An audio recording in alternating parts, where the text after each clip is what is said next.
dặn lòng không đổi thay. Giá như ngày nào anh cũng đường bên em, thế thôi cuộc đời anh sẽ thật nhiều niềm vui. Lắng nghe nhịp đập ngay từ tim này em nhé, để thấy tình yêu, để thấy rằng không rời bên nhau quý đến, nhưng nó sẽ luôn ở bên đừng xa anh. Bởi em sẽ là người anh gần như vòng tay khi buồn.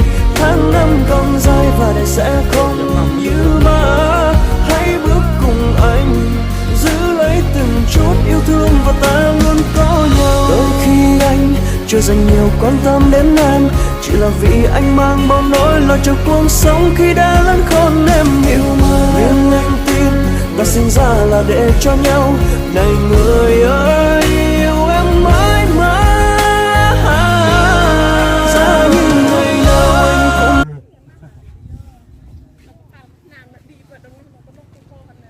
anh cũng tỏ được dạng mỏ tỏ lại mà tỏ cho hùm lời đặc nó là bờ tỏ được dạng mỏ tỏ tỏ hùm